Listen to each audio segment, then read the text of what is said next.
salaamaaleykum wa rahmatullah mbokk téléspectateurs yi nga xam ne ñoo safoo di suivre la Sen 24 TV tey nag ñu ngi dellusiwaat ci seen émission Cercle Sport bi nga xam ne ça se passe mën nañ ne chaque mardi sur la Sen 24 TV tey nag ñu am mbégte ak contentement di dalal benn ndaanaan bu mag ndaanaan boo xam ne je crois que Thiès ce n'est plus à présenter même au Sénégal je crois et à l'extérieur tey nag ki ñuy dajal du kenn ku dul Baye Djiby Fall international mais aussi quelqu'un qui a fait les beaux jours des clubs européens tey nag moom la ñuy dalal ci suñu émission Cercle Sport Baye ni ngi leen nuyu.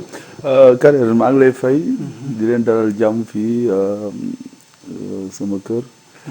donc di nuyu seen téléspectateurs yi Sénégal 24. xam nga di nuyu ku nekk si turam ak santam. te di ñaan ñu dugg si émission si bisimilah rahmaani rahim tey génn si alhamdulilah rabil alamin te lépp lu ñu fi wax rek yàlla na doon ay gëneel. nekk la nga xamante ni ñun ñëpp nañ si jëriñu incha allah. incha allah macha allah kàddu yi rafet na Baye Djiby tey ñu ñëw sa kër dajal la ci suñu émission bi nga xam ne nii mooy Cercle Sport. Cercle Sport nag dañuy relater tout ce nga xam ne actualité sport la mais aussi notamment ci sa vie professionnelle mais balaa ñoo wax dara Baye Djiby le constat mën nañ ne moom la ñëpp constaté. Baye Djiby il est un peu effacé. Non, c'est pas. Je pense que c'est pas ça. Seulement que like xam nga boo football dañoo football ba pare ba sunu carrière jeex. donc dañoo nekkaat si ay yeneen yitte yi nga xamante ni xëy na moo ñuy xaw a tënk. si problème de temps. souvent boo arrêté football xam nga dafa am lu bari xam dafa des sa kanam. da nga xamante ni ñun ay ndaw lañ. donc nekk guñ à la retraite donc dañu bëgg tout le temps di partager li ñu jot a jàng suñu rakk yi. donc problème de temps boobu xam naa moo tax. ñu bëri yaakaar dafa effacé. parce que tey jii bi ñu dugalee affaire bi quoi dans la chaîne médiatique ñu ne invité nga ko rare quoi. koo xam ne nii mooy dañ ko gis ci média bi tu n'aimes pas les médias wala Baye bon moo amul temps di dem ci média yi di tout le temps. non je pense que c'est pas ça mais. tout le temps képp ku mu mun di solliciter nga nekk ci média. j'ai toujours répondu présent. xëy na dama amul assez d'invitation par rapport à ça mais je suis quelqu'un de très ouvert. parce que tey bu la nit ñi solliciter c'est pour partager sa expérience. te man je suis quelqu'un qui n'est pas égoïste. je veux toujours partager. donc surtout suñu rakk yi nekk suñu ginnaaw. donc waaye. Nous, on est là pour tout le monde. En tout cas, on ouvre les portes de par ma voix. Donc, je crois que Dengue Limwa, il n'est pas effacé. Si vous voulez inviter, beaucoup inviter, vous avez temps dina le qui. Mais si vous voulez parler de Baye Djiby, parle-moi un peu de toi. Voilà, nous allons parler de footballeur, nous allons parler de Niti quoi. Oui, c'est un peu difficile des fois de voir si ça bob. Mais pour résumer tout simplement, moi, Baye Djiby, ouais, mon doomu Jaxaw la, doomu Thiès. doomu Jaxaw juddoo Jaxaw màggee Jaxaw. waaw dafay enfance am Jaxaw. ba nu may voyager. donc voilà. mais c'était difficile nga dund ci benn quartier populaire avec autant de talent bon man laaj naa ko Matar Gueye mais dama la koy laaj comment ça va se passer quoi nga doon joueur nekk ci quartier bu populaire nga nekk fa yeneen joueur quoi. après bon loolu en fait pour moi source de motivation la. parce que ku si nekk si ñun rek. je pense. su nekk si ba nga doon jouer donc état d'esprit bi nga war am tout le temps mooy ok à la maison gars yi dañuy wax ne woy am nga talent mais il faut oser sortir. se battre. Avant il faut nga nangu di génn sa zone de confort. donc je pense que quartier mel ni comme Jaxaaw référence la si football. effectivement donc mu nekk la nga xamante ne c'est pas quelque chose de difficile. pour man c'est quelque chose qui motive. parce que souvent tu sais que la concurrence elle est très importante dans la vie. donc voilà bëgguñu loolu mais nag dañ ko war a bëgg nag. la concurrence oui et c'est là que ñu voit les vrais. la concurrence. mais ni ma la déggee wax ko ne le quartier t'a beaucoup forgé. exactement avant même que tu sors ça t'a beaucoup forgé. exactement et daf lay jàngal tamit sur tous les plans. xam nga sur le plan économique sur le plan social. donc ak sur le plan footballistique oui daf lay forger sur le bari. Donc après c'est à toi aussi de se battre. De se battre quoi. Ouais. Donc actuellement à ce moment là yaa ngi woon ci école de football yi comme tout le monde wala yaa ngi woon ci rue bi rek di footballantu et tout. Non mais comme ñun doomu Jaxaaw yëpp garage la ñu daan dem di football match de koñ yi tournoi koñ yi di jouer. Après moi j'ai fait mon pipi et mon benjamin à Jaxaaw. À Jaxaaw si sama tonton Moussa yàlla na ko yàlla yërëm. Donc si moom la ñu commencé comme li ñuy wax après ma dem CNEPS. fa laa defee sama cadet junior. après à partir de là nag la voyagé dama teel a voyagé nag. Da nga teel a voyagé quoi. Donc voilà aussi c'est pas. mais à part voyage boobu quoi.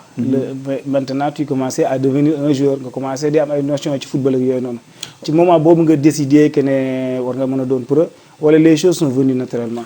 Non pas forcément naturellement day nekk la xam da nga koy bëgg en étant très très jeune. mais yow xamuloo fan ngay demagum. t'avais pas assez d'objectifs par rapport à ça. Mais moi, mon objectif est juste après la Coupe du Monde 2002. Ah, ok. Et je me suis dit que, mais attends, c'est des êtres humains seulement du football, à une donc nous, on a du talent, pourquoi pas, moi je parle de moi, pourquoi pas moi. Donc là, moi, je me comprendre le mot que je après mon ex, c'est l'autre. Donc mën nañu wax ne Coupe du Monde boobu noonu bokk na li nga xam ne nii moo la gën a maanaam moo pique la quoi. Voilà. La pique mon orgueil pour être quelqu'un. nga ne ça y est quoi je dois maintenant réussir quoi. Ouais, parce que c'est possible. Parce que là aussi tu commences à prendre d'âge. Et période boobu tamit si nga commencé mature un tout petit peu. commencé xam boo nekkee xale da ngay fo rek da ngay jouer da ngay fo. c'est pas quelque chose boo jël au sérieux. da ngay ramasser rek. waaw da ngay fo ak sa gars yi di jouer mas xaalis fii tournoi yi là nga kontaan jeex na. mais à partir de moment boobu noonu foofu nag laa ubbee nag samay bët ne dégg les gens ñi sont en Europe ils gagnent leur vie voilà coupe du monde bi engouement bi je vois tout ça. après d'ailleurs je me dis pourquoi pas moi. Ouais. Tu t'es posé la question pourquoi pas moi. Et après bon je crois que CNEPS nga jógee après dem voyage. Après Génération Foot laa jaar. jaar nga Génération Foot. à part de Génération Foot c'est là que je la voyagé. Mais comment ça s'est passé pour nga génn dëkk bi nii. comme naturellement la ñëwee wala bon y avait des sollicitations et tout. En fait moi dans ma tête la seule chose bu nekkoon sama bopp et loolu ngay xool sax après 2002. 2003 la voyage. Ok juste après réflexion rek. Ouais. Parce que dans ma tête sur ces un an là je me suis dit que voilà il faut se battre après j'ai eu l'opportunité bu may yóbbu Génération Foot. dañuy faire voyager les jours moom fa damay fekk naa fa ay nit ñu bari mais sama objectif n'a jamais changé. Je me suis dit que ne fii moom damay ñëw rek. je vais partir et j'étais dans ça. tes premiers jours en Génération Foot comment c'était. da nga ñëw nga nekk ci adaptation bu gaaw wala. c'était difficile c'est vraiment difficile pour dire ouais parce que quand je suis arrivé entraîneur bi il m'a dit ouais yàlla na ko yàlla yërëm pas mal. il m'avait dit moom doon dem vacances en France bon après ba ma accès il m'a dit ok maintenant su ma ñëwee bu gars yi di entraîner damay daw. du ma dugg si groupe bi. le temps bi dem vacances di ñibbi si après un mois. pendant 2 semaines su ma ñëwee ak équipe bi ñu sollicité équipe ma dugg terrain man ma dem si plage bi je vais aller courir 1 heure de temps. lan moo waraloon parce que moom ouais c'est comme ça. je viens d'arriver boobu bon soxlaagu la woon quoi. non pas soxla sax parce que y avait du monde déjà. Ok. après joué wuñu woon compétition. D'accord. donc quand yow boo baaxee rek recruteur bi ñu ñëwee dañuy xool donc man je viens d'arriver. donc doon woon cible. waaw d'après moom le coach. Ok. mais après au bout de 2 semaines saa yu ñëwee bu ñu entraîné daw mais moi dama nekk xam ne du ma renoncer et je dis jamais rien.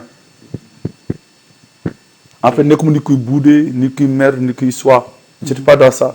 parce que dans ma tête sama objectif man xam naa ko te sama cible ak tous les mois dinaa ko am moo tax je disais rien. mais leen rek laa bëggoon ñu may ma chance mu dugg. et au bout de 3e semaine amoon na ay cadres yu nekk foofu ils ont parlé avec l'autre entraîneur et ñu duggoon benn jour entraînement et ba ma entraîné les dirigeants yu appelé le coach d'Awa en France ils ont dit pourquoi le petit s'entraîne pas et c'est là que c'est parti. et ouais c'est ça c'est parti après au bout de 6 mois. nga dem sa yoon ouais la patience. tu fais ton premier voyage. Là ça y est maintenant mën nañu ne ta carrière vient de commencer. bien vrai que au Sénégal bon carrière mais en général dañuy wax ne à partir de ton premier voyage ci la sa carrière de commencer. c'est clair parce que déjà tu t'es fixé un objectif. mooy après la Coupe du Monde tu t'es dit que ne voilà damaa war a dem comme gars yi. mais là ça y est tu es en Europe. tu te dis quoi à ce moment-là. voilà et c'est là le plus dur commence. moi mon objectif c'était de partir. mais qu'est-ce que je vais faire pour rester. aller sans revenir comme ça avec les Ouais, mêmes maintenant, qu'est-ce que je dois faire pour rester? Aller voyager, c'est simple, hein. Mun nga voyager. Mais là, on fait le ça, c'était le deuxième défi. Et ben, là, c'est mon objectif, aussi. Je dois réussir comme les gens qui jouent en 2002. C'est simple. Vous êtes allé en Metz? Non, mon premier voyage, je suis parti à Bordeaux. À Bordeaux. Ah, là-bas, j'ai fait 3 jours. Ils m'ont laissé partir. Ah bon? Ah, je viens d'arriver, nouveau, environnement Boubès, je viens d'arriver. Eux de jouer, moi, comme un spectateur, je regardais les gens, c'est une façon de vivre. Tout était nouveau. Donc, vous avez découvert le monde Boubès. Oui, ben monde Boubès. Après, ouais, après, vous testez bar moto, avant de Nibisi, ils proposaient mon Auxerre. Et par contre, là, quand je suis parti, voilà, là, c'est mon réel potentiel. J'ai appris à Bordeaux, la moto dormant. Et quand j'ai ma deuxième chance, il faut que je me dise. Mais là, je suis à Bordeaux. Ouais, parce que l'environnement Boubès, nous bari xawmako. Nga am problème d'adaptation. L'adaptation seulement un peu de tout et de rien. Madame, nous sommes au Sénégal, madame, je vois autre chose de différent. Adapté gouma sur le lep, xamuguma. Et quand je suis parti à Auxerre, j'ai tout mon problème d'adaptation. Maintenant, je vais le montrer si bon. Problème d'intégration. Moi, je me suis intégré tout seul, en s'imposant. Et ils ont dit qu'ils sont un jeu de caractère. Après, j'ai fait bien les choses. Après, c'est les me signal. Et c'est parti à partir de maintenant. Parce que pour le côté de ça, côté Auxerre, souvent ça arrive beaucoup de jeunes. Au début, papa tu es tout seul avec vous. Les jeunes qui côté de calé. C'est-à-dire qu'ils n'ont pas l'habitude d'aller tout seul. Maintenant, tu vis seul, tu dois faire tout seul. Mais c'est le problème des jeunes d'aujourd'hui. En fait, le plus, c'est que, ouais, ça dépend des fois si c'est maturité. Moi, par exemple, quand je partais, j'étais très, très, très jeune, vraiment très jeune. Ouais. Et le plus, c'est que quand j'ai signé à Auxerre, chaque 2 semaines, c'est parents, nous, on n'avait que décembre et juin. Pour nous au Sénégal. Pour nous au Sénégal. Et en décembre, tu n'as que 5 jours.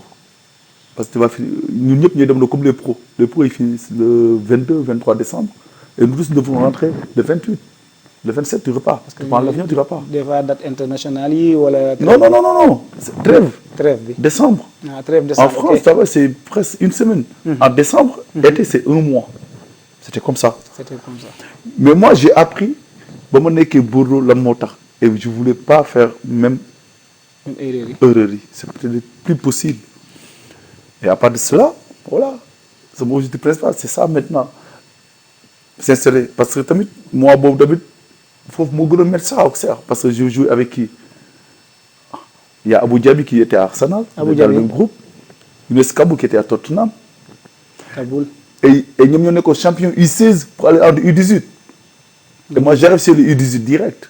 Regarde, c'est beaucoup plus compliqué. Pourtant, je me suis imposé là-bas, je suis titulaire. Mon première année. Gagné Auxerre. Oui, Auxerre. Là, tu signes ton premier contrat. Je peux vous tutoyer si je peux. Là, tu signes ce premier contrat.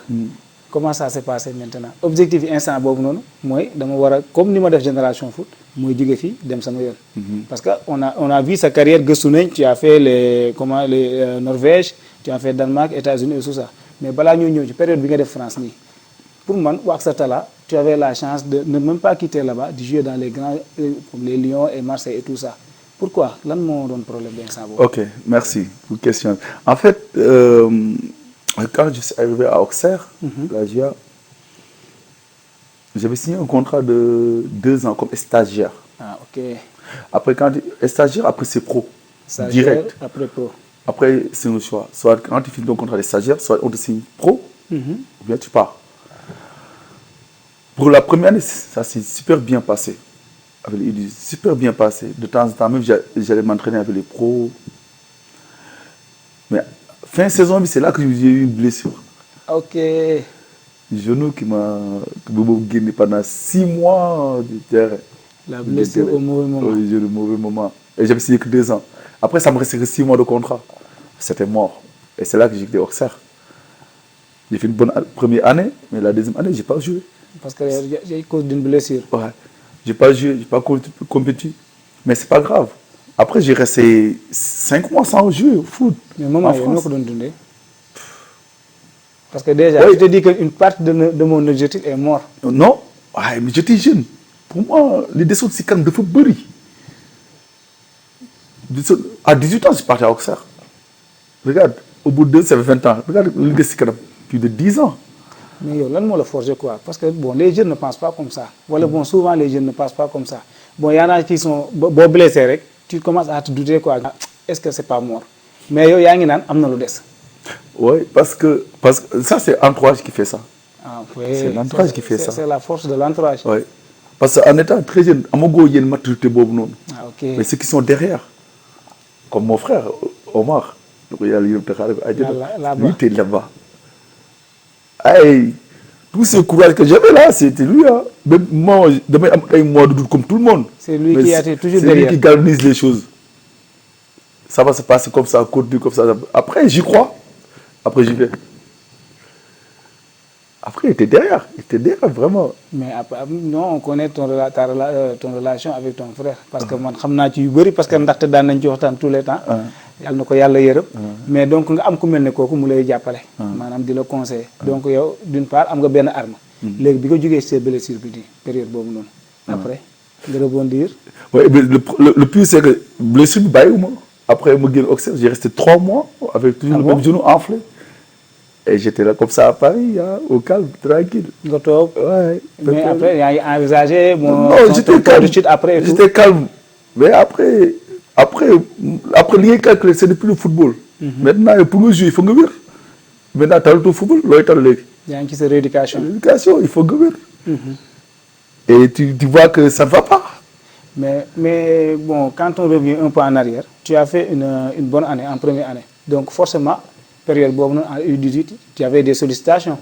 am na ñu commencé woon di intéressé. Oui, c'est là que tu vois que c'est bien des fois avoir des très bonnes relations avec les coachs quand boo nekkee seen équipe. Il ne faut pas nekk. ñoo rek di indi ay problème indi ay problème ak ay entraîneurs. Parce que sama entraîneur U18 moom moo ma proposé Bourg Prévenant vers Lyon. Ils étaient en CFA. En CFA. Or que à ce moment-là avec même mon genou lui il les a proposé après ma jógee Paris dem Lyon. Ok. Après ba ma entraîné tuuti en même temps j'étais presque sama papier mi doon jeex. sa séjour mi doon jeex. papier bi qui était très proche. et xoolal dama dem même pas un mois il me dit ñu amatuñu xaalis ma leen soxlawuma xaalis sama titre si renouveler ko ñun ok nañ mënuñ ko renouveler oui parce que ñoom lañ may fay xam naa nekkul man loolu man moo mun a yor. léegi man naa am kayit bu taxaw ma lis des ma dinaa ko liggéey c'est ça. pour nga mën a exister déjà en France je veux plus d'argent bu pousse xaalis bi fële. l'objectif bi mooy. naa toujours naa génn ci période ma bii nekkoon naa fubalaat. ok toujours objectif ba mu nekkoon ici au Sénégal dañul.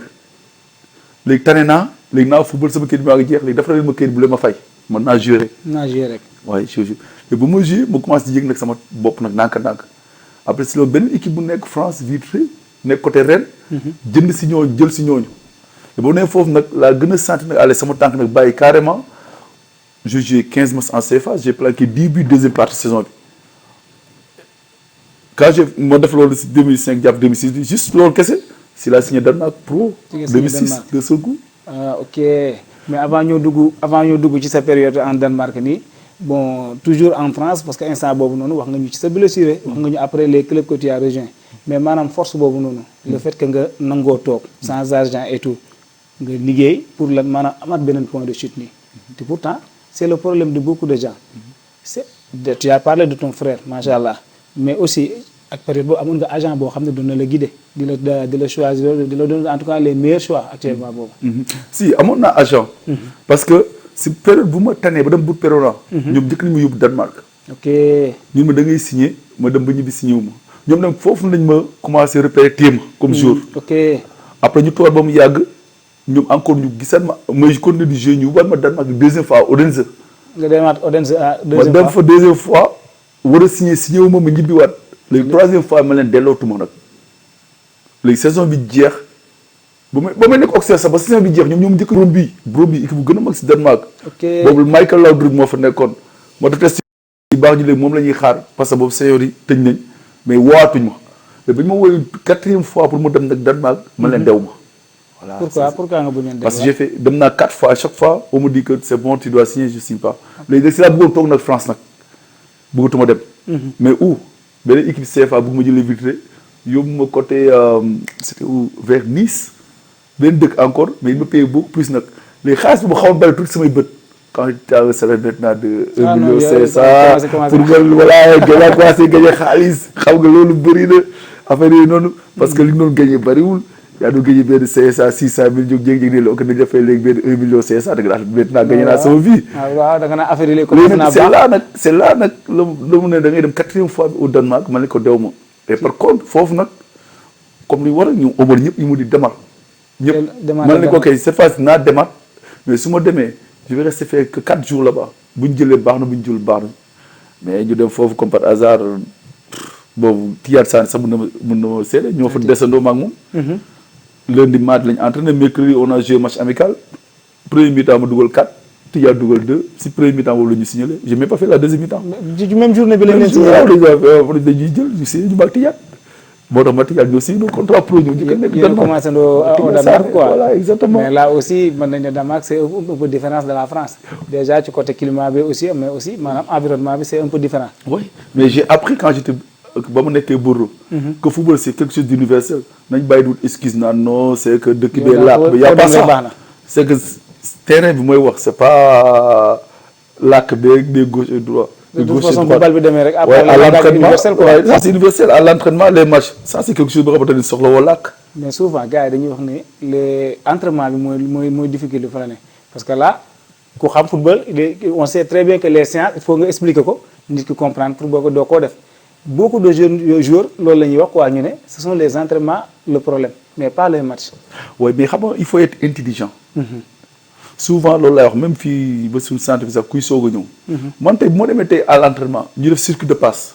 mais pourquoi ma war a nekk devant moi je reste derrière. 2 jours yi mon repère mooy jour bi topp si man mais kooku laay xool lu muy def ma je suis ça mais quand tu es intelligent. fu mu jaar ma jaar fa. voilà loolu parce que yow tu suis seulement les choses après de contrôle passe raquette loolu moom duñ ko jàngal kenn kooku yow la. foofu techniquement c'était pas bon c'est toi c'est pas problème làkk. maintenant cycle ni lay demee dafay xaw a jaxasoo mais yow si ki nga topp jéego comme repère. comme repère intelligence la mais loolu nag ku am chance formation avant de démarquer en Europe loolu moo gën que tey jii nii bon beaucoup de jours bon peut-être léegi nag amatul quoi léegi la formation mën nañ ne comme c'est en Europe léegi mën na nga former au Sénégal boo demee Europe da ngay adapté facilement mais bu njëkk loolu ça posait problème. oui mais parce que léegi entraîneurs yi dañu gën a xarañ ici au Sénégal. et puis la formation dafa gën a intense fii au Sénégal regarde nombre centre formation yu gars yi yor léegi. te li ñuy liggéey en Europe moom la ñuy liggéey fii rek. man récemment laa jógee Paris dem naa seetaan benn entraînement Paris FC et tout mais c'est presque là moi je veux dire que même dund foofu kese man dama ko dund ba pare. dama rek xoolaat entraînement bi nekk naa centre dund naa si centre formation. am nga passage donc am nga xam nga ko. am naa si xam-xam tuuti. parce que dama kaa dund en même temps dama ko def dama ko dund. mais ñun li ñuy liggéey fii au Sénégal. mais c'est à peu près pareil bu fi sax xaw te gën a metti. waaw effectivement. ici au Sénégal on est beaucoup plus exigeant sax. ci liggéey beeg loolu ci rigueur bi et tout lépp. en tout cas loolu bëgg naa ñu aborder ko suñu deuxième partie de formation parce que sa reconversion et tout ça bëgg naa ñu waxtaan ci mais période bi nga demee Danemark là yow yaa ngi bàyyi fee xaalis boo xam ne commencé woon ngaa kii à Nice mais là tu vas au Danemark nga demaat di jëm benn championnat bu nouveau ñu continuer ci loolu. waaw exactement léegi nag bañ demee foofu tamit lu may lu mu wax rek c'est là que j'ai compris que maintenant je suis un vrai joueur de football je viens de signer pro. et souvent dama naan dégg ñu naan signer pro c'est bien mais la moo la fay téye toujours. après man dans ma tête je me suis toujours dit que ni je suis le meilleur je m'en fous. yow daal tout le temps daal yow état d'esprit boobu rek moo lay. ouais je suis le meilleur. par contre je dois le prouver sur le terrain nag. pas di wax. man la non. Ça c'est dans ma tête. Dans ma tête je suis le meilleur ça reste ici dans ma tête. mais après là il faut la prouver sur le terrain. Après les gens ils vont parler. mais toi dans ma tête man c'est toujours ça. je suis le meilleur. ouais mais c'est dans ma tête que je le dis. mais bee moo gënoon métti wala bii balaa ñëw kii ci. non parce que là je commence à prendre de l'âge maa commencé am toute expérience. donc difficulté yi mi ngi yokk. waaye parce que léegi maa commencé parce que jaar naa France jaar naa ay club jaar naa si ay blessures nekk naa ay mois difficiles là je me sens bien léegi dama si profité il faut travailler daal di profité daal di Ah, travailler. il faut travailler, il faut travailler. Et encore là-bas, c'est encore pire. Foofu nag la ngay amul déggu xam nga déggoo làkk waxoon nañ ko. Loolu c'est sur le plan social. Je parle pas c'est affaire football. Maintenant sur le plan social vie bi mais loolu vie bi la. si lekk bi da nga wéet déggoo làkk bi tu peux pas parler gauche à droite. Tu connais personne. Ça c'est social. Mais par contre bu ñu yeggee terrain foofu c'est pas un problème de pays. C'est l'aspect professionnel là-bas. Là c'est professionnel et le football est universel. C'est des réalité contre-passes se battre après montrer que tu es le meilleur. moom la ñuy wax la réalité du terrain. La réalité du terrain. Effectivement. Là-bas c'est un problème de l'armée. En tout cas bon ñu leen di rappeler tey Baye Djiby Fall professionnel moom la ñuy dalal suñu plateau Cercle Sport donc je crois que pour ceux qui nous prend de court ngeen xam ne tey Baye Djiby moom la ñuy dalal fii ci Grand Standing di waxtaan li nga xam ne nii mooy carrière footam donc je crois que bu dee kii la ñu dem publicité.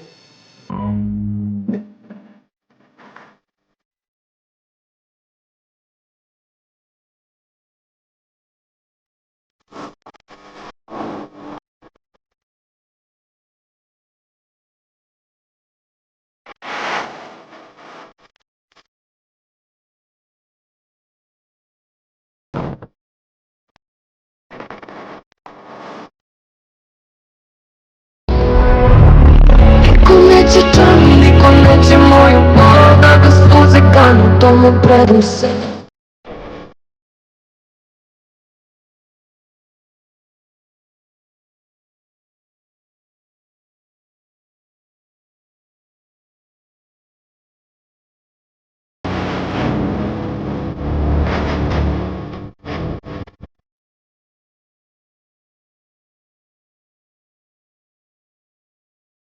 Voilà merci gars yi bu baax ñi ngi dellu si waat ci seen plateau Cercle Sport comme ni ma ko waxee sànq l'international Baye Djiby Fall moom la ñuy dalal ci émission bi nga xam ne nii mooy Cercle Sport ñu commencé woon waxtaan bu am solo xam naa dañuy continuer waxtaan bi rek macha allah donc Baye ñu ngi woon ñu nekkoon ci période Danemark bi là dans ta tête que maintenant tu es forgé tu es un homme ñëw nga ci championnat boo xam ne nii c'est différent de la France. un pro plein.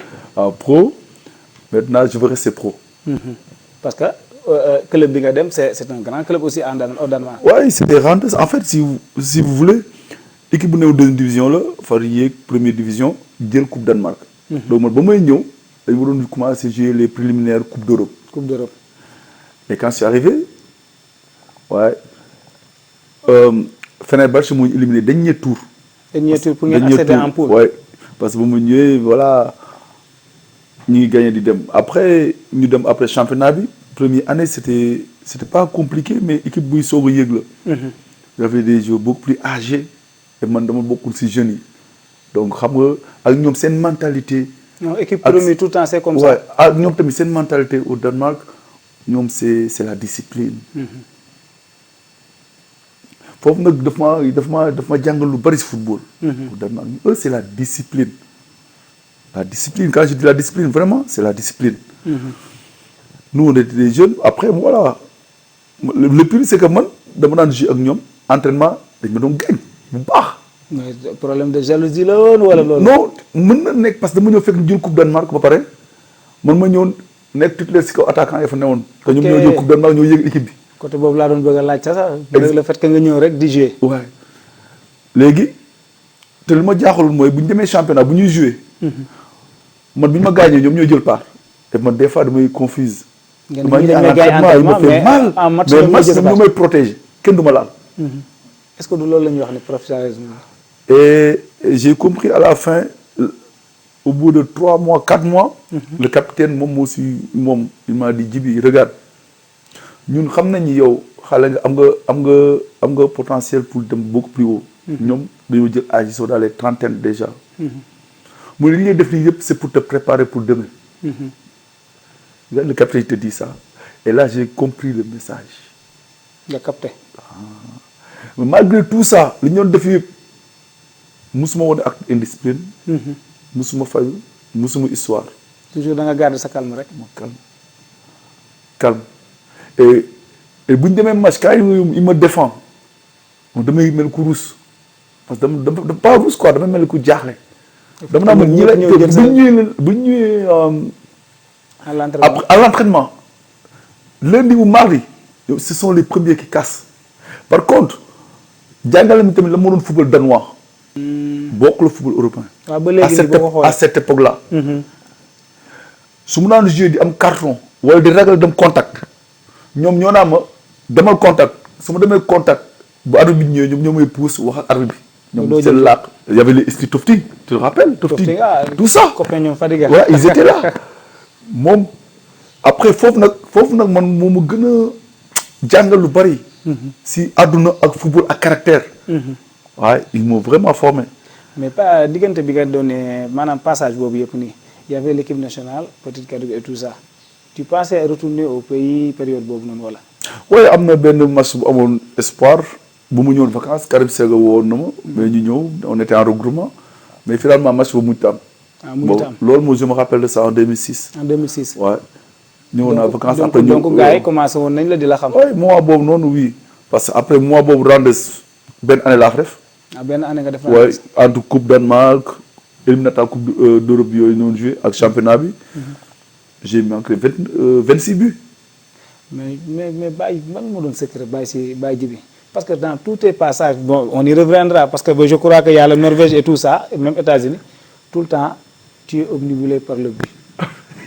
oui je suis un attaquant. wala gars yi dafa amoon benn affaire bu newoon ci suuf wala. non attaquant tu sais que attaquant mooy poste bu gën a difficile. le fait que nga doon un céréal buteur quoi. Ouais. ba pare nga constat. ouais parce que tu sais que en Europe quand tu joues tu sais que attaquant yi même ñoom seen partenaires yi. challenge la. te ñoom amuñu temps. tu joues 3 4 5 matchs tu marques pas l'autre il marque 1 2 matchs après c'est lui qui va jouer. Même yow ouais mais je veux pas rester sur le banc. tu voulais tout le temps en tout cas jouer. ouais. donc loolu moo doon forger ngay dugal. ouais il faut que je me bats mais par contre il faut que tu travailles à l'entraînement. Moi je faisais beaucoup de travail devant le but. mais à cette période aussi tu avais de bons passes parce que parfois di nga gis un bon attaquant mais derrière ça ne suit pas. oui mais en fait ça dépend du projet de jeu coach bi. parce que tamit entraîneur dafa baax si jour. effectivement dafa baax loolu si jour. ndax man ki ma yor Randes moom moo ma récupéré waat El Aini au Dubaï indi ma encore Orense même entraîneur bi. donc il te connaît bien. Maintenant des fois jour des fois dafay am loolu day am si football nag. des fois jour si forum. la ñuy construire équipe bi bu mu bénéficier wu nag équipe bi yëpp. pour que l'équipe joue pour lui. Bon, pas seulement pour lui par exemple on te dit que exemple ñu ni Baye Djibi ok c'est un bon joueur de tête. il est puissant dos au but la. Maintenant qu'est-ce qu'ils vont faire ils vont essayer de trouver des ailiers yoo xamante ni ils vont développer pour centrer. wut ay joueurs yoo xamante ni mun nañ appuyer si moom pour mu jox la ñu doon dugg donc offensivement jeu bi si yow lañ koy basé daal. yow yaa utiliser le repère quoi. waaw léegi nag yow aussi en fonction de yow. yow dañuy jéem a sukkandiku. pour former équipe bi noonu. mais après devant on sait que les buts yi day ñëw. mais comme aussi bénéficié wu. c'est l'attaquant. non équipe bi yëpp. équipe bi yëpp effectivement on gagne donc des fois c'est ça. mais souvent nag après le match souvent on parle de l'attaquant. c'est la chance comme on dit les entraîneurs parfois dañuy wax ne bu équipe bi gagné joueur yi la mais bu ñu perte entraîneur bi la mais ça dans le football moderne léegi souvent maanaam on tire toujours sur l'attaquant même da ngay gis ne parfois bon on a ces problèmes en équipe nationale maanaam le prototype de numéro 9 dafa xaw a manqué léegi dafa rare man seetaan naa la nga football seetaan naa say vidéos yi mais damay gis ne yéen bi ngeen doon jouer maanaam yéen ay attaquant nga woon par rapport ak léegi ni ñuy gëmloo attaquant bi kenn da nga war a participer ci jeu bi et tout ça da ngay gis des statistiques après day faible. oui mais mooy carré lu muy wax maanaam ça dépend rek si projet de jeu coach bi. moom mooy déterminer loolu lépp. football moo dem ba même waa xam ne léegi dafa mel ni léegi genre kii la quoi mathématique. ay calcul la lii mel ni ay pion damier. kii teg fii léegi entraîneur bu nekk ak moom nu mu bëgg a footballer. à l'époque football bi c'était pas loo xamante ne ay passage 10 la 20 30 c'était seulement de l'efficacité. L'efficacité. tu marques tu défends. jeex na. t'as gagné jeex na.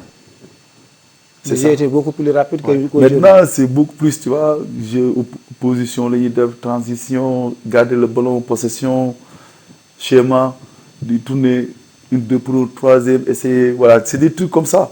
il faut moo gën mais football moo gën a développé noonu moo tax football bi léegi ku sa xel gën a ubbeekut ça va être vraiment compliqué. si vous n'êtes pas concentré quoi. concentré à 100% ba pare am intelligence bu baax a baax maanaam comprendre le jeu football joueur dafa war a comprendre le jeu de comprendre surtout les consignes de l'entraîneur. mooy tout ça. comprendre le jeu comprendre des situations des fois dina am benn situation bu ñuy nekk ci terrain bi wala benn côté bu ñuy jouer le joueur doit comprendre la situation bi ni mu demee.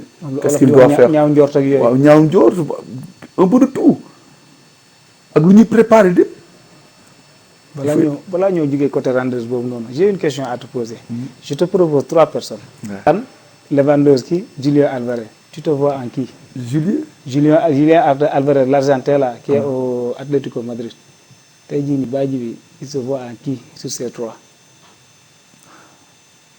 Pour Alan, non, parce qu'il était plus rapide que moi. Il est plus rapide que moi. Donc, Julien Alvarez, non, parce que beaucoup de profil du jeu. Lewandowski, je ne pense pas, non. Moi, quand je football, voilà, ça veut dire que c'était Drogba. Didier Drogba.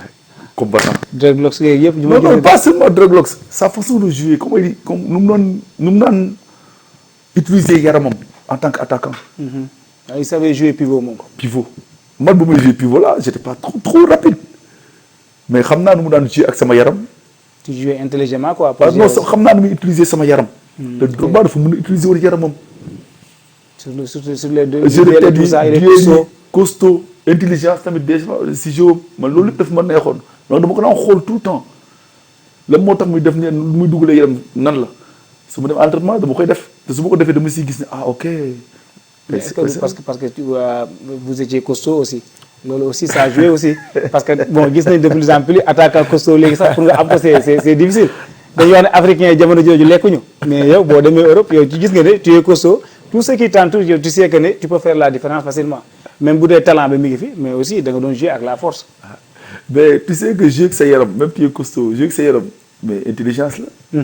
waaw soo musul doo ko def. dëgg la effectivement. il fait très pourtant mun nga costaud ku tuuti ñëw marqué la mas jeex ngeen dem duel mooy gagné tout le temps lépp. parce que il joue avec son intelligence et tout. Intelligence. Mais après période rendeuse bi. oui après rendeuse nañu ma jaay El Aini. El Aini à Dubaï. ouais j'ai fait 1 an là-bas. Pourquoi le choix d'aller à Dubaï. alors que yaa ngi biir Europe. Voilà, ça c'est une bonne question. Moi quand je joue, c'était pour faire quoi? De l'argent aussi. Pour gagner ma vie. Quand je partais ici, vie sociale, je savais nous devons. Et moi, quand je jouais, c'était juste pour ça. Avoir passion et quoi que ce soit, c'est pour gagner ma vie parce que c'est là. Mais am opportunité pour que je gagné, je suis dimbali préparer mon avenir. te moo xam ni y a cela 3 ans en arrière quand j'étais à Auxerre blessé naa pendant 4 ans football ma su ma xëyee suba damay toog rek sama tànk di néewi. te doo comprendre. tey j'ai am opportunité boo xamante ne mën naa ko def il faut faire attention football ça va vraiment très vite. du jour au lendemain. Et moi dans ma tête c'était ça je vais partir ba léegi en même temps xam naa ni moi boobu j'avais 23 ans ba léegi am na lu des sama kanam mais je vais aller sécuriser. Par contre, si je suis là, je vais dal sax. Non, même le joueur doit tout le temps se sécuriser financièrement avant de se projeter en D'abord, xam lu tax. Parce que xamoon naa tey lii day am tey jeexul. C'est chez moi. Après le foot yaa ngi doon xalaat après le foot. xam naa lii day am quel que soit alpha lii day mus am. Mais bon quand vous êtes au Danemark avec les buts que vous avez marqués booy dem Al Ahly xam nga ne juste benn passage la am loo réglé rek pour duggaat Europe. Oui, mais ba mu fa demee tamit maa ngi ñoom. Au bout de 2 ans là, au bout de 6 mois 3 étrangers la ñu dugal benn asiatique ak benn ak ñaari étrangers mais dugaluñu ma c'est pas grave ma reste foofu pendant 6 mois je jouais pas. ah ok yow au début da nga ñëw rek toog. non ba may ñëw xam nga moom la ko sama entraîneur. Titi l'entraîneur de Brésil là. ah Titi. ñoo fa même ñoo bokkoon même logement ñoo fa daje mais man ki ma recruté. dama recruter ba pare man ma ñëw moom ñu dàq ko dem jëli Titi. ok donc maam moom ñoo fa daje. donc vous n'étiez pas le choix du coach. non ñun ñoo fa daje. ah ok maam moom dafay ñëw moom xam ma sax moom ba ñu ma jëndee ba ma war a ñëw moom après moom lañ ko jëli moom. ok ba ñu après mu jël benn marocain ak je sais pas benn gambien ak benn asiatique man mu teg ma ci biti graaw mais lu may wax toujours rek j'étais toujours calme et souriant parce que man toujours damaa gëm ne man dinaa jouer rek. man su ma joué yëpp c'est pas un problème man ba pare naa wér man loolu moo nekk toujours dans son problème. santé rek. que ça te naa joué par contre imagine au bout de 3 mois ba ñu ko dàkkee Schiffer lañ fa indi Schiffer c'était l'ex-entraîneur du Cameroun blonde bi. l'allemand. l'allemand ma ñëw ñu dugal ma entraînement mais dama entraîné 2 fois mu def may dugal ma ne ko noo demee dem. nga ne da ngay delluwaat. ah mais pourquoi. parce que entraîneur bi ne Randers moom moomu dem Odense ma gën a mag Randers. mu bëgg maa récupérer mais bi si dama dellu boobu tamit gis naa sama bopp ba léegi amul problème de. ah mais kon yow bàyyi yow calculer financièrement yaa ngi calculer projet bi yëpp mais yaa ngi calculer aussi contrat yi. waaw parce que lii rek lii ndekkee tey jii nii te tey jeexul. waaw dafay am. parce que yaa ngi xalaat après.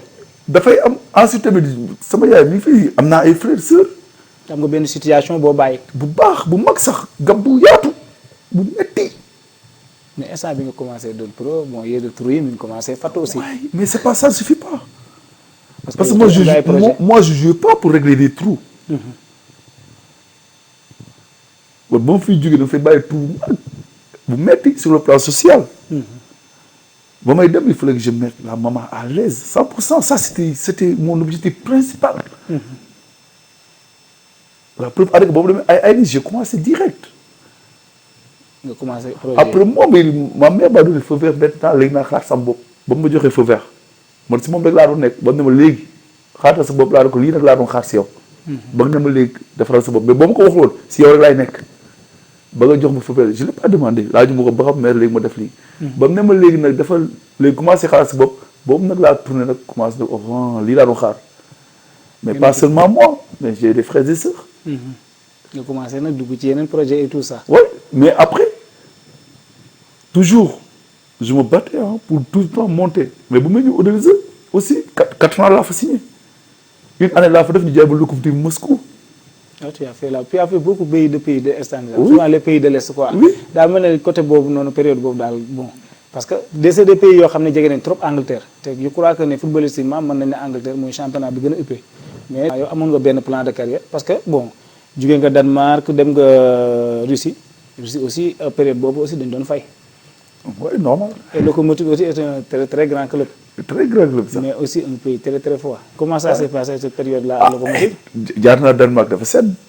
on gère loolu laa la wax loolu dafa sedd. dafa tàng mi ngi taw. dafa ngelaw suuf see bari bal bi amul air loolu du excuse jour. tu es venu est-ce pour que comprendre wax xam naa baax li nga wax. déglu ma waxal la. dafay taw. tey dafa ngelaw. tey naaj bi dafa tàng. wala bal bi amul air. bal bi amul air. wala lii loolu du excuse jour. pour quelqu'un qui veut réussir. du excuse. jour il faut muy jàkkootay obstacle yu bari. parce que jamono jooju Lokomotiv c'était un grand club. ba léegi ça va. ba léegi nii. mais foofu aussi c'était pas pareil comme Danemark. adaptation bi en tout cas ci niveau jeu bi c'était pas comme ça. oui mais on gère ñun ñoo soit jouer football ñoo voyager. souvent il y a la concurrence. il faut être courageux waaye ku ragal concurrence nga toog seen kër football moom kaa wala affaire de dem benn équipe benn yoon ñaar football loolu la nga da ngaa gedd loolu ragal la. souvent beaucoup les jeunes de fond la. ah mais loolu ragal la. dem na coach bi bëgguma quoi. coach bi góob wala coach bi lii wala coach bi la non xanaa moo entraîneur. su la bëggul da nga koy indil problème. loolu la olof naan da nga koy tiiñal. xam na koy indi problème bi nga mën a indi entraîneur dëgg mooy. reste discipliné entraîne-toi bien. bul dugg ci su la détail. jëlul bul nekk foofu di histoire di xeex amal bu bon état d'esprit. su la dugalee tu fais un bon match. loolu nga koy perturber nag. ñu commencé di gagner sa confiance. mais garaawul da nga koy perturber léegi da lay rus maintenant lépp luy wax yow lay jox si yow lay joxe exemple. ça c'est l'état d'esprit. mais c'est pas donné à tout le monde aussi. Ouais. beaucoup de jeunes aujourd'hui je crois que c'est le défaut des jeunes ils boudent. après taf ni da ngay gis ni jëluñu ma au bout de 3 mois. imagine commencé man bouder. tey entraîneur la mais man ba buddee sa bopp nga ko def defoo ma ko man def naa li may def ba pare bi il faut être intelligent yaay wut da ngay mën loolu naxante. loolu c'est le maîtrise en soi. Ouais. parce que li ngay wax noonu foo nga am maîtrise en soi. waaw pour ko léegi def. xoolal football yi amul maîtrise yëpp si terrain yi di mbëkkee wala di dóore lu ñu leen def après. ñu ranger leen autour wa. footballeur émotion il faut savoir les gérer. Il faut savoir les gérer. En tout cas c'est très très important mais je crois que ta meilleure saison foofu moom damay sauter directement parce que à Norvège tu es devenu meilleur buteur. Oui, mais parce que ba mu defee une année locomotive ba mu accès au mois de quoi oui hiver lañ mu jël janvier février mars après si la Omar wàññeeku nag. là-bas. c'est là foofu la mu xaw a nekk ëpp sama tournoi carrière. waaw je ne veux pas ñuy dugg ci détail mais exact. voilà yaa ngi woon ci benn tour bu moo tax après saison boobu noonu. ça n'allait pas du tout. après si la waa locomotive prêté dañ ma prêté. Norvège Molde. donc ba mu demee foofu waaye j'ai planqué 19 buts ma jël meilleur buteur championnat Norvège. c'est pas donné à tout le monde nag. d'ailleurs même sa femme ñoom membre dañu ma ko daan toojee je suis le seul Sénégalais bu ko gagné. maa ngi période boobu je crois que ñu Matar Thioune je crois que tu as Matar Thioune bokk équipe. yaa Matar Thioune. waay. ah man ak benn frère am ñoo bokkoon centre période boobu. d'ailleurs Kader la je suis tudd le comme seul Sénégalais bu mos a gagné meilleur buteur championnat Norvège. donc si kontaan parce que boo demee sa drapeau dëkk nga représenté te li lay gën a neex mooy booy joué ak fu mu dem di joué man su ma daan dugal. avant ñu wax sa tur dañu naan le Sénégalais tout le temps il dit le Sénégalais avant ñuy wax sa tur. fierté boobu nga ci am. mais non du loolu kese sax mais tout le temps même les reporters bi ñuy wax toi le Sénégalais et ba léegi day gis en bi ñuy wax le Sénégalais. yow en fait tu représentes beaucoup de choses. donc yow bugguloo def lu ñaaw ñaan ah oui c'est le Sénégalais. tu as fait ça teg ci lu ñaaw quoi. ah exactement donc yow da doon nekk tout le temps fierté chaque week-end da nga bëgg di dégg ñu naan le Sénégalais Baye Dji Fall a marqué. le Sénégalais maanaam dañuy wax sax dañuy dem ba wax sa dëkk bi nga dëkk. donc yow lu doon nekk sa bëgg daan bëri. donc ba mu nee Norvège c'était ça ba ñu ma jox sama trophée c'est comme ça il te présentait oui le Sénégalais Baye Dji Fall jox ma sama trophée et tout yëpp ma gagné mes buts damay kontaan. mais diggante bi loolu je crois que man daf ma umpale bon j'étais jamais meilleur buteur nag peut-être navétane mais maanaam diggante bi nga xamee ne tu as le titre en vue que yow leer na ne yow tu vas devenir meilleur buteur diggante boobu noonu bii ça vient comme di Cristiano di wax que ça vient comme ketchup xaw ma nu mu ko expliqué woon loolu période boobu noonu confiance bi lay animé yow leer na chaque match da ngay dugal wala lan la. non mais moi en fait man le pire man ba may jël meilleur buteur championnat Norvège man ki ma doon xëccool. ñoo tolloon but ba dernière journée bi. ok. si dernière journée bi laa dugal moom dugal. yow dernière journée moom moo leen. départagé amoon nga pression de. non. ah mais amoo pression dernière journée. mu je me battais rek. loo xam ne Sénégalais mosu ko def. grave je me battais et qu'est-ce que j'ai marqué sur penalty ma du ma dóor côté penalty ba yor penalty jour yi ñëpp ñoo jël doon jox ma ko déjà yéene. pour nga doon meilleur buteur pour te dire man ba may jël meilleur kooku daan ma dóor penalty ba ma ne sama premier penalty bu ma dóor te bi penalty boobu moo départagé. mais bi au moment bi nga nekkee ci terrain bi loolu moom je crois que tout le monde le sait. période bi nga nekkee sa xel mi ngi fële aussi. parce que bon tu es omnibulé bëgg nga jël meilleur buteur aussi c'est naturel donc instant boobu yow tamit yaa ngi xalaat kële. oui mais man boo daan fóol dafa am ay période yu mu daan toll. day am période yoo xam ne dina bu bii di ñëw day ñëw naturellement mais di nga am benn moment mu nga am benn gàbbu 4 5 6 match doo dugal dem si attaquant. léegi nag man tout le temps entraîneur bi mën naa jàngal parce que jàngal si entraîneur yu bëri. foofu laa koy jàngee mu parler tout le temps ma si def réflexion. des fois il ne faut pas boo toppee nag stress boobu bëgg a dugal boobu mooy war a nga toog ay 10 15 match dugaloo wala ba fin saison maintenant dama koy fàtte maintenant je vais participer au jeu ma daan ma dugal par exemple avant ñu maa jaay Lokomotiv de Moscou. période bi ñu dem ba été bi bay waaj a dem trêve. maa nekkoon meilleur buteur championnat 9 buts meilleur passeur 7 passes ñaar yëpp maa ko gagné mi-saison parce que te si 9 buts yi. maa ko dugal si 8 premières journées yi non 10 premières journées yi. mu des 7 journées pour ñu dem trêve 7 journées yëpp dugaluma mais maa nekk meilleur passeur c'est moi qui donne les ballons yi les gars yi marquent. participer au jeu. participer au jeu ba ñu retourné après trêve. ñu ñëwaat première journée. championnat. xam nga dugal naa 7 matchs dugaluma. 30 secondes la ñu joué ma dugal sama premier but. après trêve. après trêve. Serigne ma jaay gis na ma dem Lokomotiv. pour te dire footballeur des fois moo tax attaquant il ne faut pas trop ngay accroché wu ne da ngaa war a dugal day yàq sa football des fois. daf lay tënk. parce que pour yow boo dugalul dafa match daf lay tënk or que tu peux faire un très bon match. sans marquer. parce que le bii na buy ñëw naturellement lay ñëw si yow. léegi mu commencé comprendre loolu léegi bu mu commencé comprendre loolu nag moo tax ba muy jouer match boobu noonu du mun a jouer pour l'équipe c'est de jouer mon match. de participer au jeu et tout ça di jouer ba yam penalty gars yi jom ma ko mu dugal ko mu continue di jouer. nga doon sa meilleur léegi buteur match bi jeex ñun ma yow yaa mujjee jël meilleur buteur voilà ba match bi jeexee. boobu am nga fierté bu mag. ah bien sûr. quand tu penses que ne personne ne l'a fait avant. waaw c'est eux qui ñoom ñoo ma ko wax. te ba léegi nii te boo demoon tamit si année Norvège en 2010 meilleur buteur championnat Norvège sama tur moo fa nekk. lu wax dëgg yaay do histoire dina ko bind. en tout cas ñu ngi leen di rappeler ñu ngi avec l'international Baye Djibi xam naa ne li ñu dese ci temps bëriwul mais je crois que ne balaa ñoo kii dinañ wax que aussi ci reconversion am ban mooy sa dernier club en Europe. Cincinnati États-Unis. États-Unis. non. Hobro. Danemark. Après tu as choisi le championnat américain lu tax souvent nag dañuy wax ne période boobu ñu bëri foofu lañ doon dem seen fin de carrière. non en fait. parce que yow da ngaa jugee ci continent demaat ci beneen continent.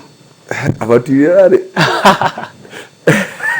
yow da ngaa bàyyi Europe dem États-Unis. da kaay woon lu gën a aventurier laa. xam nga fan la Kazakhstan nekk. Kazakhstan bon après xaw ma fu Sibéria. ci carte bi daal laa koy gis ak ci match européen. Sibéria boo rombee ay Pologne romb ay Russie dem ba génn maanaam foofu ab dëkk na ko foofu laa joué ba championnat ba pare jël 3e. championnat am médaille bronze. dafa 10 mois jël 3e championnat Kazakhstan foofu la ay Astana nekk Astana Ligue des champions Kairat. Kairat bu doon joué Real zone ñooñu la. zone c'est Kazakhstan comme la Russie waaw foofu Kazakhstan si boppam. fa laa jógee ñibbi Sénégal au bout de 5 mois mu demat États-Unis xoolal fa ma jógee ak fa ma delluwaat. donc à diggante boobu kon ñëwaat nga fi Sénégal def fi. waaye 5 def mois naa fi à peu près ay 3 mois ma xool Kazakhstan février waaye ba janvier février mars 3 mois. te aussi nag souvent loolu la ñuy wax naan la chance d'être pro tout le temps di nga am ay offre peut-être que ne des fois sax yaay def ay choix mais tout le temps di nga am choix ay offre 3 mois après voilà kii bi foofu nag ba Cincinnati contacté ma ñoom tamit USL lañ nekkoon pas MLS sax. te USL kii après je dis pourquoi pas dem comme mooy toog moo tax ma dem foofu mel nañ maa taalaat. nga commencé à dugg waaye aux États-Unis moom vous avez marqué tellement de buts dem na ba à un moment donné sax dañuy jàpp ne yow moom américain nga. non man dafa jaawaloon di lay. mais nag période bi nga toog nag aussi ça t'a forgé doon nga. oui après j'ai am naa expérience nag. boobu ay vraiment 33 34 ans. voyage naa lu bëri ma dem foofu léegi am naa maintenant lu foofu nag laa nekk jour expérience léegi.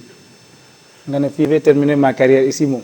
ah j'ai joué mais après même foofu ba mu jeexee sax si wan naa Hobro Ligue 1 de Danemark. ñu wan nga 6 mois encore 6 mois encore et après nag foofu laa gaañoo cheville après j'ai arrêté. ouais.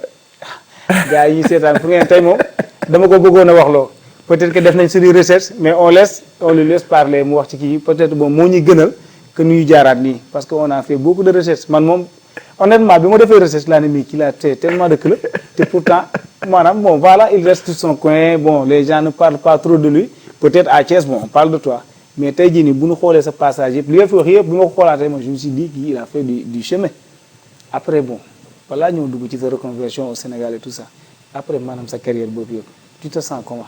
fier très fier.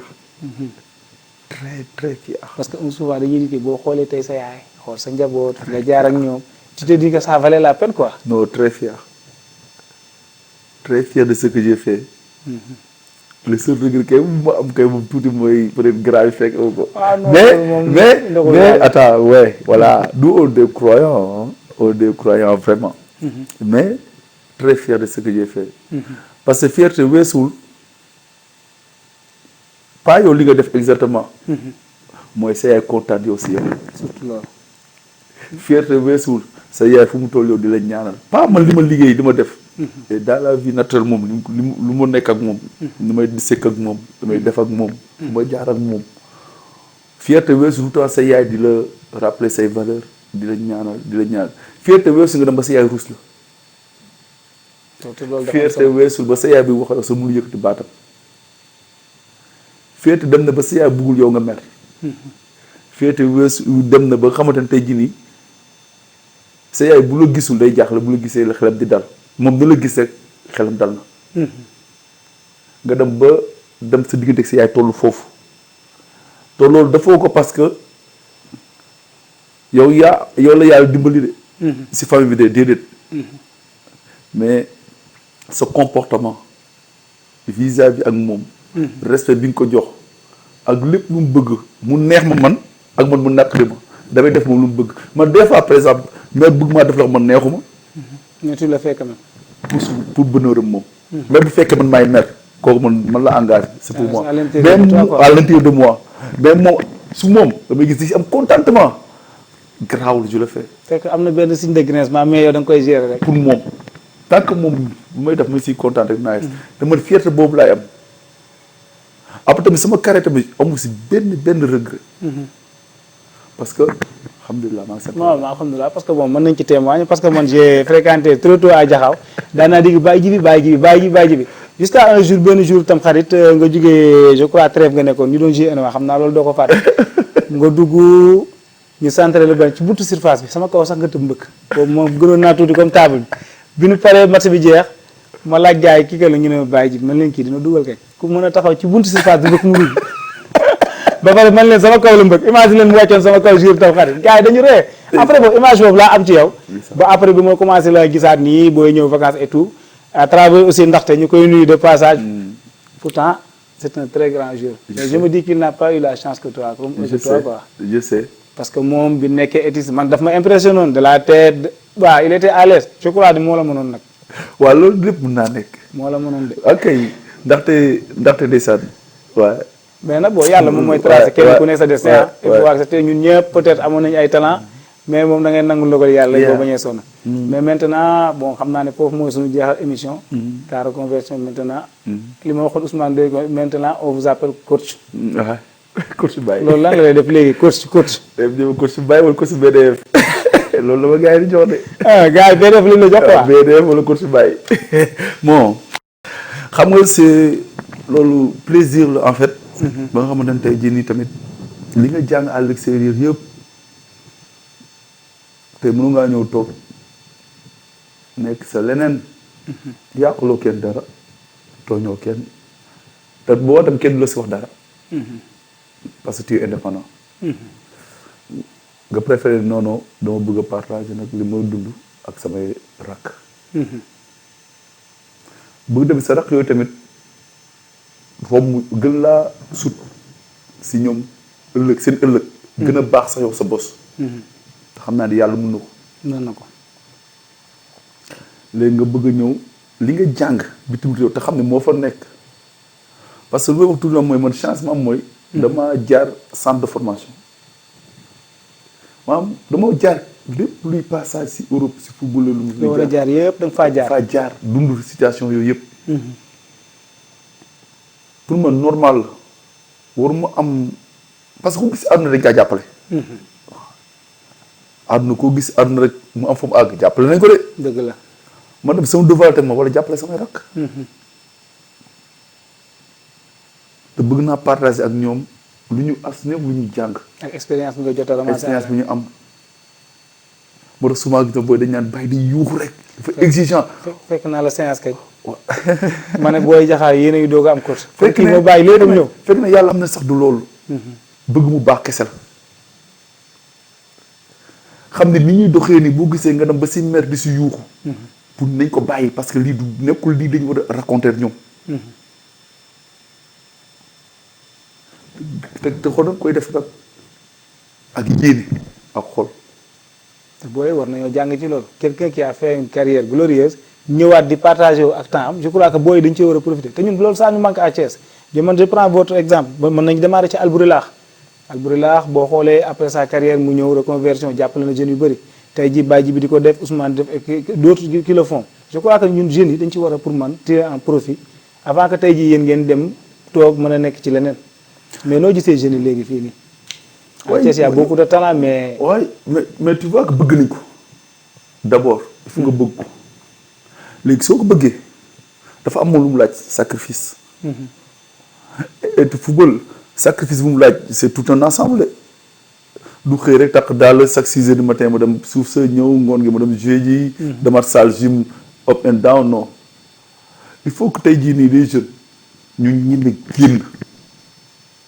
ñeme dem découvrir ñeme génn xam mooy lan exemple laa joxe man Jaxaaw laa dëkk damay dem buuxante ji ASC Thiès loolu mooy génn xam sama capacité déjà de un nga dem dajeeg nga xam yéen a bokk niveau yéen a bokk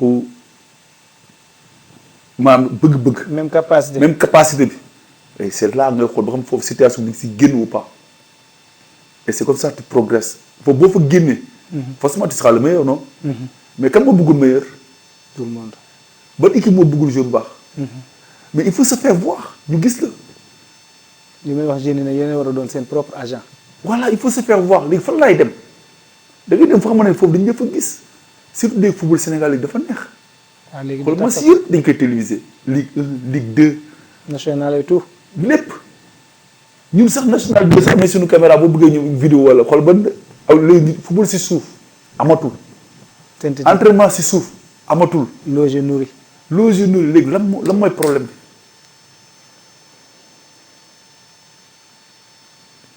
il faut qu'il se batte. objectif doo ko am seulement si sa xel ak wax wala lii laa bëgg a doon. mais sur les actes aussi. voilà man sama début commence émission bi loolu laa waxoon. c'est les actes. je me dis toujours je suis le meilleur ici mais je le traduis sur le terrain. sur le terrain. mais pas toog naan man la liw di lu déedéet je dis jamais moi mais ici je dis moi ici. en tout cas c'est important jeunes yi je crois que ne après émission bi dinañ ci jàng lu bëri ku dégg ni ngay waxee dina xam ne maanaam ku suivre say conseils mën na réussir parce que jeunes yi li leen manqué tout le temps loolu wax na li ngay wax ne am na solo mooy les actes qu'ils posent souvent bu ñu demee ba ci sur le terrain c'est ça c'est là où ça beaucoup de choses changent maanaam gëm-gëm bi foofu ngay gisee ne day changer et tout ça. am na solo trop aussi. avant le mot de la fin. Après vous voyez dem ci Ligue 1 bi jusqu'à l'équipe nationale bon jotuñoo wax sax ci sa passage à l'équipe nationale je crois que sa passage de 2009 je crois tu as été à l'équipe nationale je crois de 2003 jusqu'à 2009. Ouais, j'ai fait 2 sélections boobu ñu ngi joué Sénégal Oman. ak Sénégal Iran.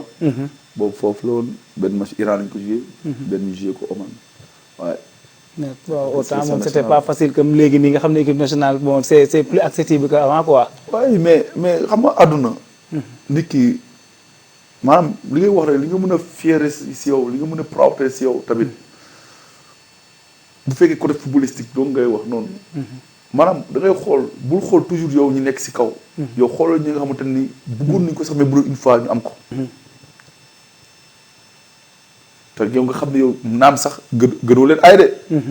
parce que ñi gën a ay dëgg nekkuñu équipe nationale. li si ëpp bopp. ñu wax ne ñenn ñi sax doo ñu pro. te ñëpp mënuñoo dugg tamit équipe nationale. effectivement ñëpp. parce que booy xool jour sénégalais yi baax dëgg. bëri nañ de. te mënoo yóbbu loolu 25 wala 26. 26 ngay yóbbu coupe du monde. donc ñëpp mais yow bu la yàlla dimbalee ba sa carrière de football yàlla am na chance nga bokk si mais bu doon ñaari yoon. mais da nga naan alhamdulilah mënu nga see bañ a bokk. mais ñu choisir la parmi tant d'autres. donc loolu tamit ba léegi tamit. voilà sant yàlla daal sant yàlla. alhamdulilah yàlla xeeb doolu comme ni ko gars yi di waxee balaa ñoo jeexal émission waxtaan bi neex na bu ñu sañoon toog fi 2 jours xam naa ne waxtaan bi du jeex je crois que ne am na bëri na question yoo xam ne sax nit ñi ñoo ma ko doon envoyé. ne ma laaj ko lii ak lii ak lii. parce que beaucoup de gens comme ñun ñu ne la xam mais dañ daan bëgg a. cursus bi am na toog naag ci sama benn grand bu baax ñuy waxtaan mu ne ma mais.